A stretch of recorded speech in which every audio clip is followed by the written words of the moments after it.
Welcome to Building Better Health. I'm Terence Samuel. Artificial intelligence is everywhere, and every industry is wrestling with the implications of this new technology. Healthcare is no exception, but the stakes are arguably higher. So how do we make sure we get it right when we're moving at warp speed? Today, I'm talking with two people at the center of that challenge. Dr. Robert Wachter is chair of the Department of Medicine at the University of California, San Francisco, and author of the new book, A Giant Leap, about how AI will change medicine forever. Madhu Pawar is executive in residence at Optum, transforming AI and advanced analytics into practical tools that improve care, clinical decision-making, and operational outcomes at scale. Thank you both, and welcome. Thank you for having us. Dr. Wachter, I'm going to call you Bob later. Please. But not now. You have been thinking about technology and medicine for a long time. You've gone from something of a skeptic to an absolute evangelist on the issue of AI. Talk a little bit about that journey and where you think we are with this new technology. Thanks, Terry. Thanks for having me. I wrote a book 10 years ago about medicine's transition from paper to digital, and it's a pretty skeptical, kind of grumpy book because we didn't get it right. We sort of thought that when we digitized the medical record, which we did with this thing called the electronic health record, that would fix everything. And it turns out that, at least I was naive about that. It didn't fix everything, but I think it was foundational. When the new AI came out, and by that I mean generative AI, and people began to know it with ChatGPT, it became clear to me that this was an opportunity to make healthcare better, safer, more convenient, more satisfying, and I hope less expensive. Evangelist may be a little strong because I still think there are lots of speed bumps. There are going to be lots of challenges along the way. There are lots of ways this can go off the rails. But I kind of start with the premise that the healthcare system is not working very well for people. The quality is not what it should be. Safety is not what it should be. Most patients are not happy. Most doctors and nurses are not happy. And the costs are too high. And so I think the opportunity for improvement is great. The need is great. And this technology can do a whole bunch of things that any prior technology could not do. And therefore, I think in some ways is custom made for solving some of the problems that we have in healthcare. We'll get back to that. But you have gone, this is your second stint in healthcare. Talk a little bit about what it is that kind of got you there in the first place, what you saw that caused you to leave, and what brought you back and why you're excited about what you're doing right now. I stumbled into healthcare, to be very honest. I met a group of people that were really smart and were doing amazing things despite the system they were in. And what drew me to healthcare at the first time and the second time was this sense of mission and this sense of this orientation that we'll wake up every day in order to serve the individuals that are not at their best at that moment in time in their lives, and how do we make their lives better? So that mission of, that sense of service, this sense of making someone else's life better, these are the values that I grew up with, were instilled deeply into my belief system by my father, my family. We were my father was a veteran in the army, and I think that was somewhere deep in there to do better, make the world better. Evangelist is too much of a word, but you're way more excited about this. I mean, you have you remember the date that you kind of switched on this. Yeah. Well, the date is November 30th, 2022, which was the date that ChatGPT was released to the public. And I remember trying it the first time and just, write a poem about the career of Dr. Robert Wachter, or come up with a 150-word summary of the Watergate break-in for middle school students. So, sort of fun stuff. And it was amazing. I think most of us remember the first time we tried large language models or generative AI. It was like, wow, this is magic. And in much of the rest of my life, I'll tell you, the day before, on November 29th, I wasn't thinking Google search is not that good. I need a better search engine than Google. In fact, I couldn't imagine anything better than Google. And then when I tried GPT or the other kind of generative AI tools for search, it's better. But I don't know anybody who's sane who on November 29th, 2022 said the healthcare system is just perfect. I can't imagine anything better. I don't know a patient who thought that, a family member of a patient, a doctor, a nurse, a healthcare leader, or a policymaker. And so it was obvious to me that this technology could do some things that prior technologies couldn't do. And part of the advance for medicine was a lot of our work is in the form of narrative. So the old AI, meaning AI before 2022, could say, let's take 1 million electrocardiograms and match them to 1 million echocardiograms and look at sort of how the little squiggles might predict how well your heart is squeezing. And that was really an advance. That's important. But it could not listen to a conversation that you and I might have, Terry, if you were my patient, and take that in and create a properly formatted note. It could not take your past history. I don't know your past history, but 1 out of 5 patients, their past medical history is longer than Moby Dick. So if you've forgotten your classics, that's 600 pages. It could not review those 600 pages and summarize it for me in 30 seconds. The new AI can. It could not review the medical literature and say, because there are 7,000 new articles published a day, and say the right treatment for this patient's blood pressure or cancer is so-and-so. And yet these new tools could do that. So the adoption curve, because these tools are solving really important problems that all of us were facing, I mean, I can't review a 600-page note in the 2 minutes I have to do that. It's a joke. There's no possibility of doing it. So the idea that when AI scribes came out, all of a sudden I could put this tool, I could ask the patient's permission, put my phone down on the desk, and all of a sudden I could look the patient in the eye and talk to them, and the patient would now believe that I actually cared about what they were saying rather than being an expensive and grumpy data entry clerk. So these tools have been adopted very quickly. The electronic health record took 30 years to adopt and took federal government throwing $30 billion of incentive payments at us.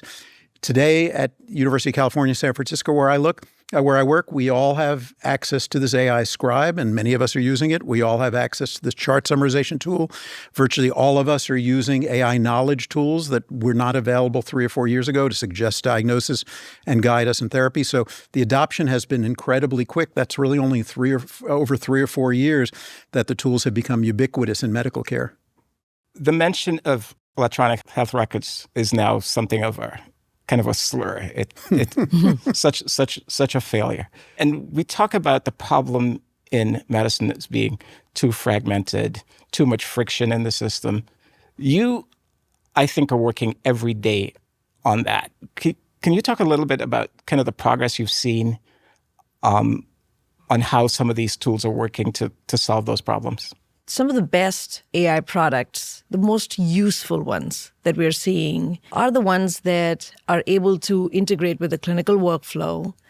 They are the ones that are reliable. They are transparent, particularly in the clinical care setting, from consumers being able to understand using a chatbot what their eligibility and coverage information means, to get very quick clinical research done using their favorite chatbot, to providers being able to schedule appointments via outbound calling, or whether it is through their reimbursement and revenue cycle management processes where AI can help with coding, with clinical documentation, with ambient listening to give more time back to the clinicians so that they are spending more of their time with patients. Interestingly, what we are working towards in being able to cater to the needs is the cost aspect of it as well. So we built a platform called Optum. And what it does is it provides real-time pricing estimates. It provides real-time views into prior auth status. And it really connects the payers and providers in a way that there isn't any more of the guessing that happens today. Bob, talk a little bit about the integration into the clinical workflow. I think we talked a little bit earlier about you having a specialist in your pocket. Yeah. Virtually all of us are using AI tools that have become what I like to think of as a curbside consult in my pocket. The term we use all the time in healthcare is that periodically we need to call a real consult, meaning I'm calling a cardiologist or infectious disease specialist to come and see the patient, examine the patient, review the chart, write a note. When I still need that, I need that, and I'll call a colleague for that. I'm a generalist who takes care of people in hospitals. So there are frequently problems where I need a specialist to come and maybe to do a procedure. But I'd say for every one of those, there are 10 times in my day of rounding where I'll say, I'm pretty sure I know the right thing to do, but I'm not 100% sure. And I hope I run into my favorite infectious disease specialist in the cafeteria. Because if I do, I'll say, Emma, can I run a quick case by you? And in 30 seconds, I have a 72-year-old patient who has a history of chronic lymphocytic leukemia who comes in with a fever and a white count and creatinine 1.7. What do you think? It's very staccato. It's very shorthand. And they haven't seen the patient. They're not going to. They're not going to read the chart. They're just going to help me out.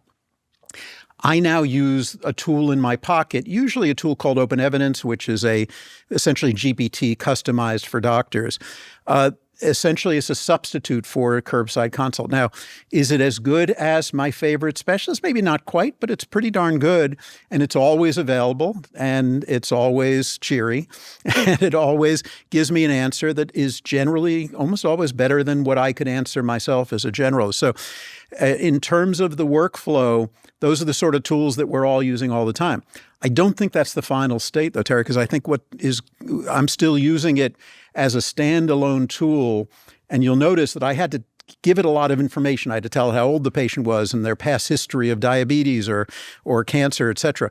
In the future, the tools, and I'm sure tools that Madhu's helping develop, are not going to be standalone. They're going to be integrated into the electronic health record. So I don't have to tell it anything. It already knows the patient's past record because it's reviewed the chart. It already knows what the patient's problem is because it's been listening in while I spoke to the patient. And when I say, I need some help, what do you think the diagnosis is, or what's the right next test, or what treatment should I use? I'm not going to have to give it all that information. It will already know it. I'll probably be able to push a button and say, can you suggest a diagnosis? And over time, it will integrate even more than that, including the information that's coming off my watch or coming off my ring.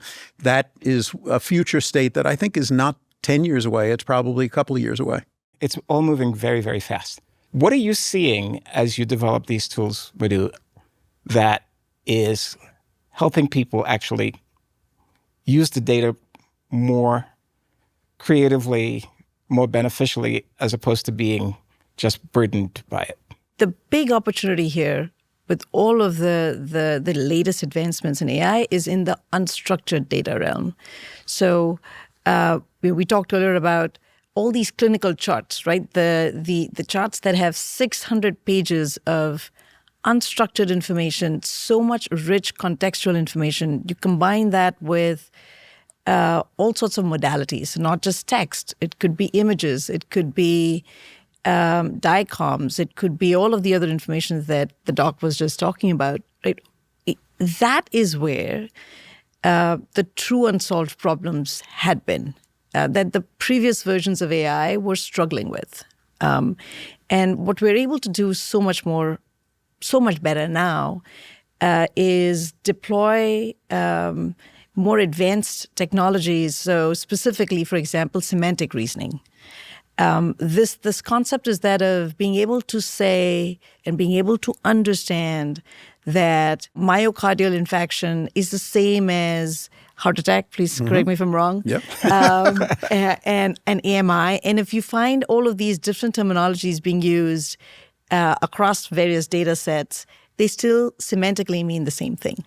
So being able to semantically search and semantically connect has been one very simple single tool that we're finding has so many applications. It's a core foundational capability that has so many applications, whether you think of real-world evidence generation and gathering for in the pharma world, whether it is for interpreting clinical diagnoses better and understanding the health history of patients, whatever that may be. So these are some of the things that we couldn't do before we're able to do now.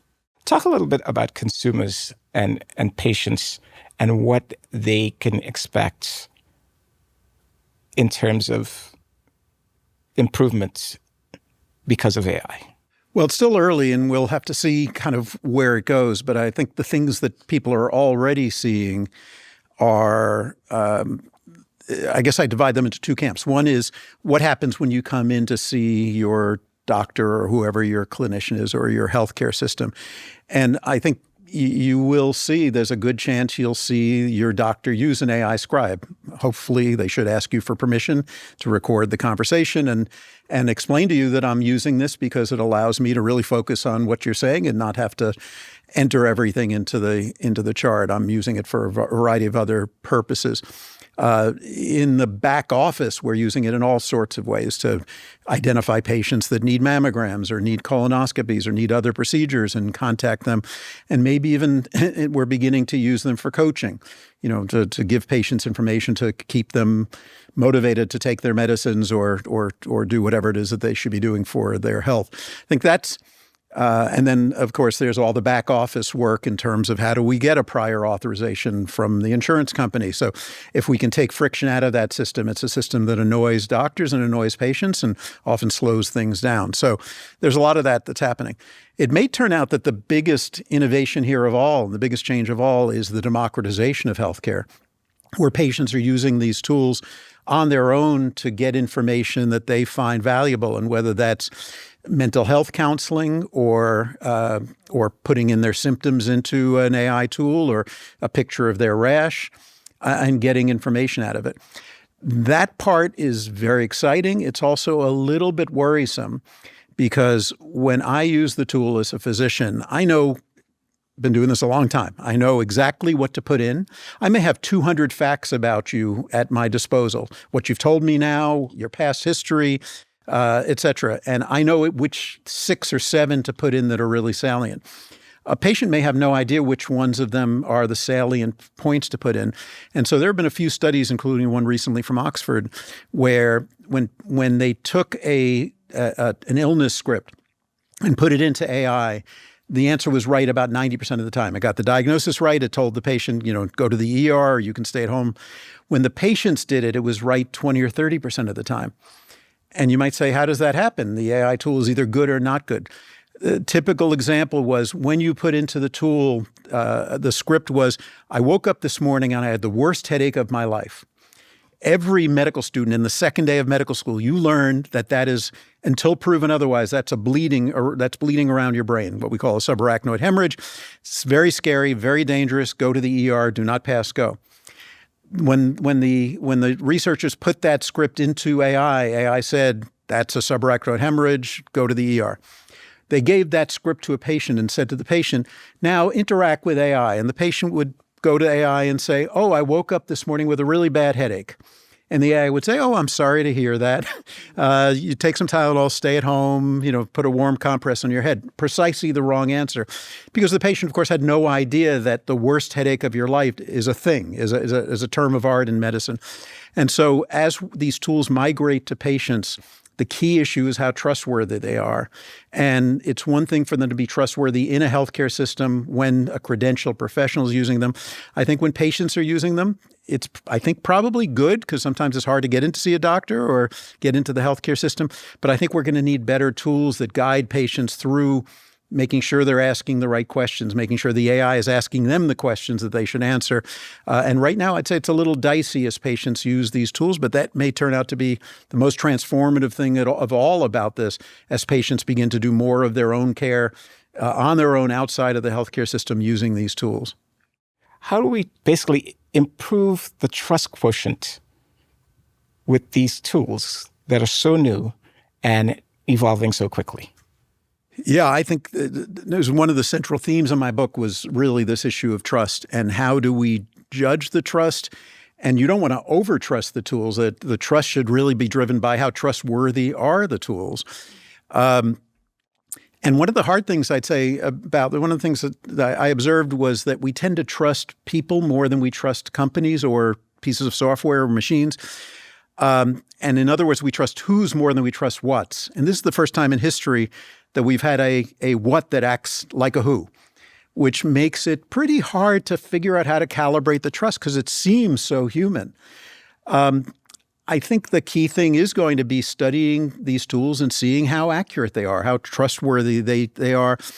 The fundamental conundrum, I think, in medicine for a while is going to be if the tools were right half the time, let's say scribing the note, creating my documentation, or reviewing your chart, or suggesting a diagnosis, if it was right half the time, it'd be worthless because I couldn't trust it at all. I'd have to redo the work anyway. If it was right 100% of the time, you'd want it to be autonomous. You don't want me to muck it up because all I could do is make it worse if it's 100%. The predicament we're going to find ourselves in for the foreseeable future is we have tools now that are trustworthy enough to be useful and not trustworthy enough to be acting entirely independent.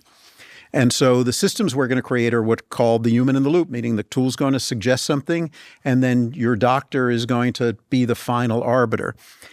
That sounds better than it is, because if you think about the things that humans stink at, I'd say high on the list is remaining vigilant when they've come to trust a technology tool. We're going to turn our brains off because we're human, and we're probably also going to begin de-skilling. We're going to be less good at the thing as we learn to trust it.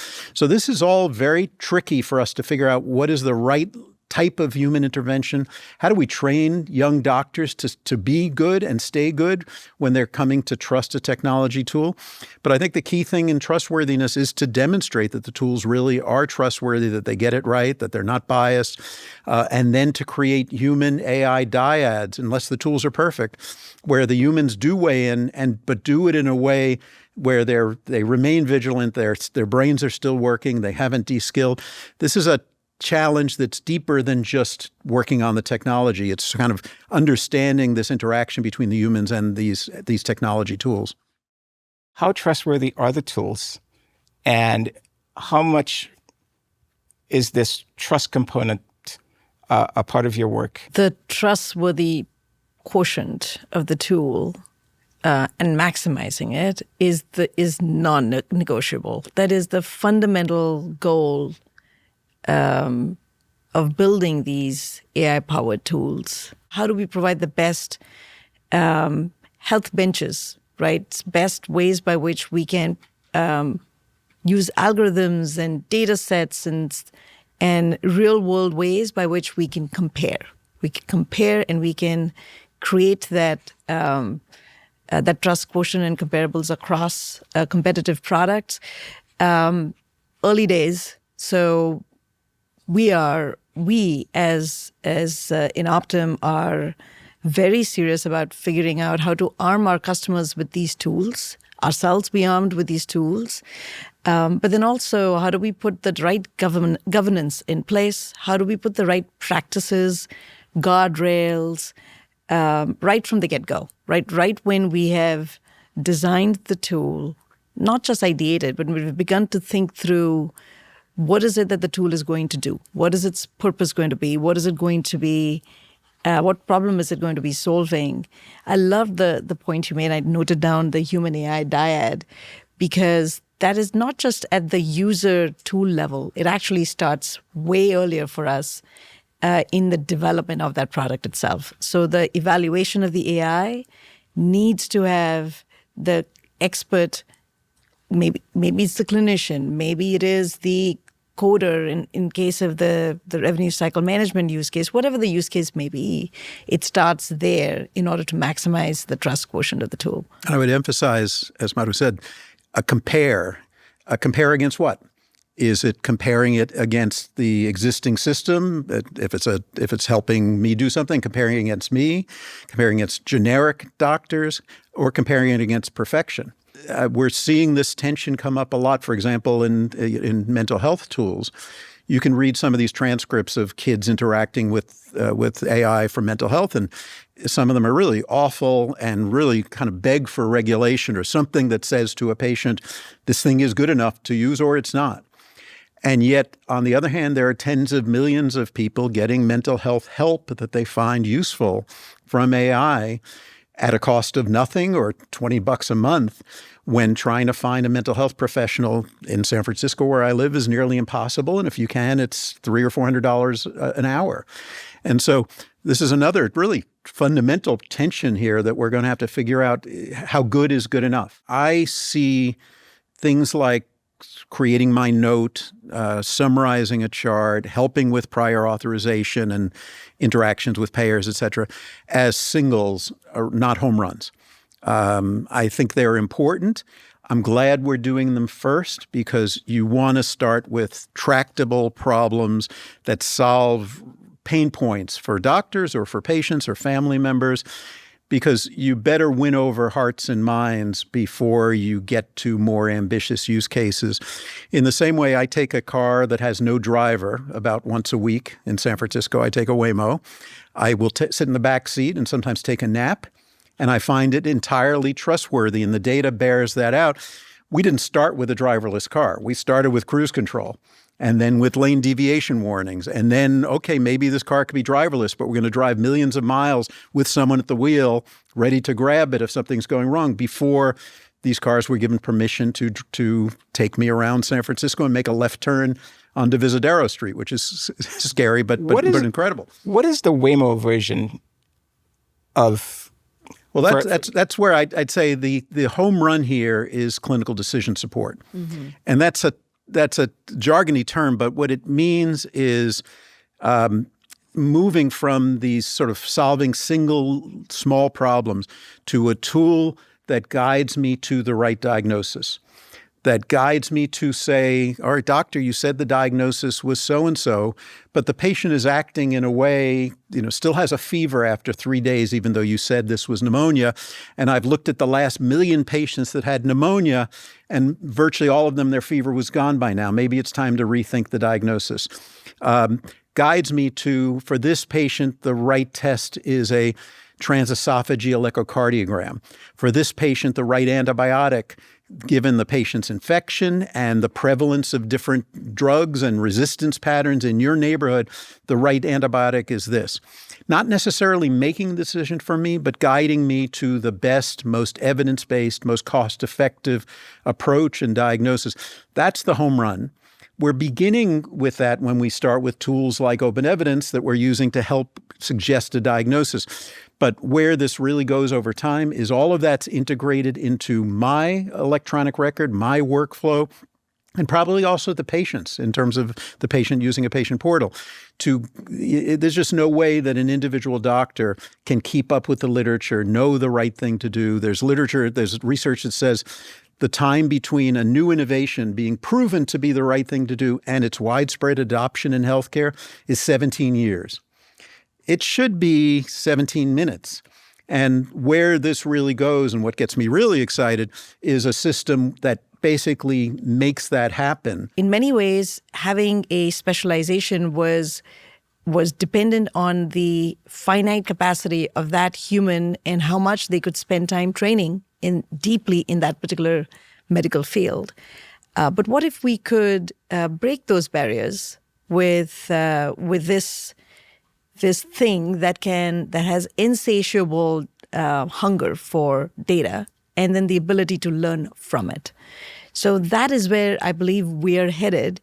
However, there is a real caution and danger with hallucinations, with the confidence that all of these models and these AI have, the need for sycophancy and charming the user. There are some real issues around that as well. So given that in healthcare, particularly in the clinical setting, having high precision and high recall, they're both required. There is no trade-off. You cannot do that. If you make one mistake one way or the other, it could cost you lives or it could cost a whole lot of money. And both of those scenarios are bad. The path here is to continue to augment the experts, right? So the humans, the clinicians, in tasks that they need help with on a daily basis, which they shouldn't be spending their time on if they don't want it to. But then other cases, augmenting what they need to do on a daily basis. That is the path here. And maybe there will be a future where the tools will become so much more useful that they can drive the car for you. But today we are very much in a place where the it is still recommending, we are still assistants that augment human capacity. Let me end on this. What are you excited about? I'm most excited about now having this, and I'm going to sound repetitive, but truly, this ability to solve unsolved problems, being able to chart new territories when it comes to the data that exists and how that can help in just improved care, improved decision-making, higher quality of life for not just the patients, but also for the caregivers and the clinicians.